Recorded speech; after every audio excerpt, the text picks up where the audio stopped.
रामचरितमानस जीवन में उसके जो भी पात्र हैं वो हर पात्र हमें जीवन जीने की शिक्षा देते हैं। हर पात्र, आप अगर कोई भी पात्र उठा लीजिए तो आपके जीवन जीने की कला और उसको कैसे जीवन जीना है इसके बारे में हमें शिक्षा मिलती है। देखिए, सबसे पहले महाराज दशरथ से ही ले लीजिए, जो भगवान राम के पिता हैं। उनने अब हम लोगों के लिए ये सिखाया कि प्रेम करिए अपने संतान से। बहुत प्रेम करते थे अपने बड़े पुत्र राम से। और रामचरितमानस में आया है कि जैसे मछली बिना जल के, सर्प बिना मणि के और पंख के बिना जिस तरह से पक्षी इनका रहता है, उसी तरह से मेरा जीवन भी बिना राम के। वो विश्वामित्र जी और कैकेयी दोनों से उन्होंने ये बात कही कि आप चाहे हमारे प्राण ले लीजिए पर राम को न माने। तो प्रेम बहुत करते थे, लेकिन जब वरदान दे दिया, अपना वचन दे दिया, तो एक बार भी ये नहीं कहा कि नहीं हम वचन को तोड़ देंगे। तो जीवन में जितना महत्व प्रेम का होना चाहिए उतना ही महत्व हमारे वचन का भी होना चाहिए, धर्म का होना चाहिए। तो दशरथ जी से, महाराज दशरथ से हमें ये शिक्षा मिलती है कि किसी एक से प्रेम जरूर करिए, और प्रेम करिए तो सच्चा करिए, जैसे मछली जल से करती है। फिर उस प्रेम में कोई कीचड़, अपवित्रता, कोई दोष, कोई बुराई नहीं होना चाहिए। हमारा प्रेम बिल्कुल निश्चल होना चाहिए, पवित्र होना चाहिए। भरत जी जब अयोध्या पहुंचे हैं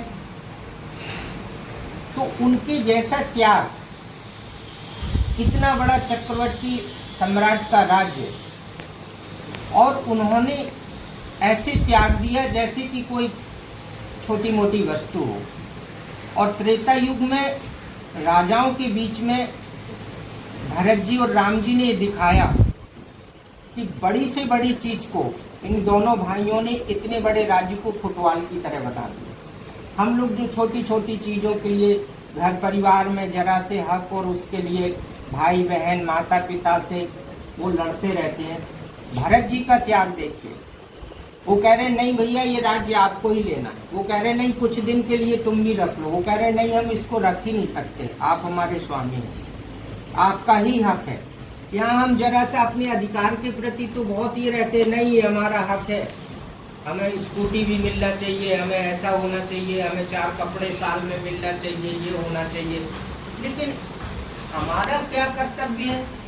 माता पिता किस परिस्थिति में रह कर के आपको पढ़ा रहे हैं, आपको भोजन दे रहे हैं, तो आपको पढ़ाई करके उनका नाम रोशन भी करना चाहिए और घर की आर्थिक स्थिति में सहयोग भी करना चाहिए।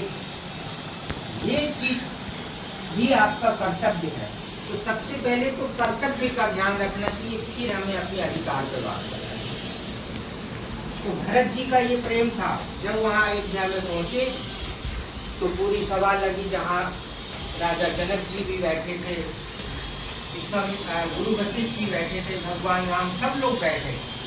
तो उन्होंने कहा कि भरत जी ने कहा कि भैया ये राज्य आपका है, हम आपको सौंपने आए हैं। उन्होंने कहा नहीं आप इसको संभालिए। तो बात ये आ गई कि किसकी बात को माना जाए, भरत जी की बात मानी जाए कि भगवान राम की बात मानी जाए। क्योंकि भगवान राम ने ये कहा कि जिन्होंने अपने वचन के लिए अपने प्राण त्याग दिए, क्या आज हम दोनों भाई मिलकर के उनके वचनों को झूठा कर दें? और भरत जी का ये था कि चाहे कुछ हो जाए ये राज्य तो हम ग्रहण नहीं करेंगे, हम यही चाहे आपके साथ 14 वर्ष वनवास बिता दें पर हम राजा बन के वापस नहीं जाएंगे।